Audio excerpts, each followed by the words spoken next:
My name is Gerry Stoker.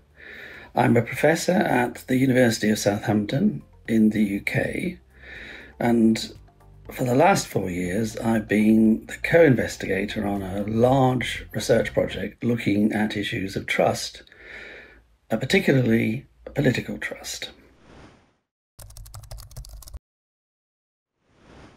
So sometimes when people talk about trust, they talk about it as if it's a characteristic of a person. Some people are more trusting or less trusting. And that's certainly a useful way of thinking about trust. But mostly social scientists, when they talk about trust, are talking about trust as a relationship between two people or two institutions or two actors. Say, whether you trust government or whether you trust politicians.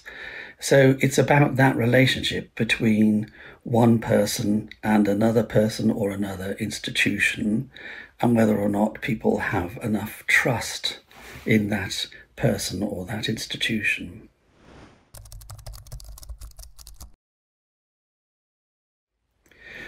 Trust is usually measured by asking people survey questions. So survey questions ask, how much trust do you have in different institutions? Or how much confidence do you have in different institutions? And there are also various follow-up questions that people ask, trying to work out what makes you trust an institution. Do you focus on whether it's competent about what it's doing, whether it has integrity in what it's doing, or whether it has your interests at heart in what it's doing? These are all reasonable measures by which people could think about whether an institution or an actor is trustworthy. Those measures enable us to capture a real sense of trends in political trust, that is, trust in politicians and government over time.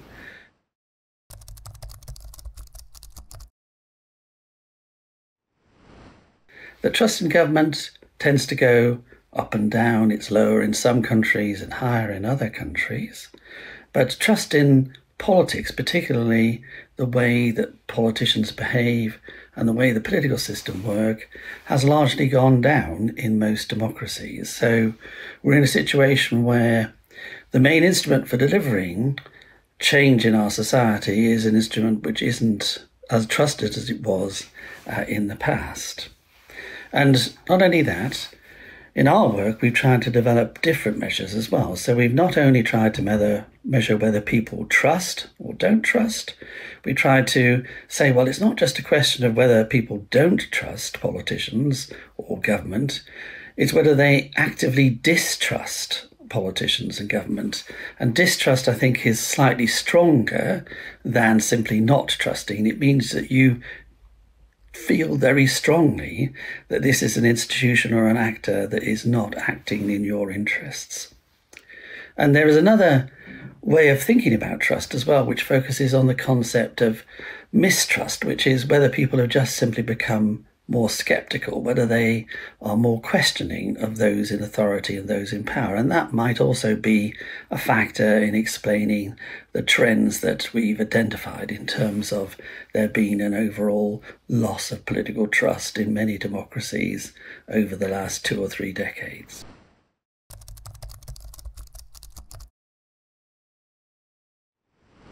It appears that in that case, there were quite a few people who had a kind of latent trust in authority. So they said one thing in terms of being very negative about government and politics, but when those in government and those politicians told them to stay at home and stay away from others, or suggested that they have a vaccine, far more people than you would have expected if you looked at trust figures alone went ahead and followed those rules and indeed took up vaccines.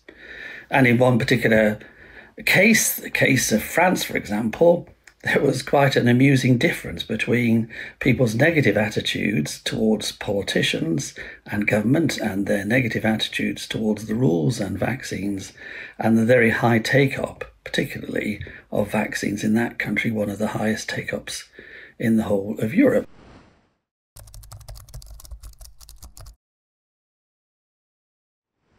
There's also a bit of debate about whether it's a good or bad thing that we don't trust politics and politicians anymore.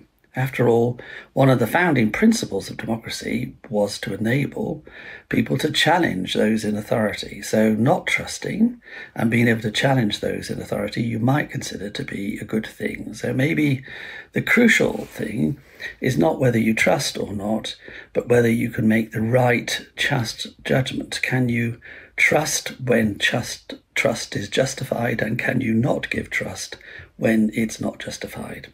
Thanks very much for listening.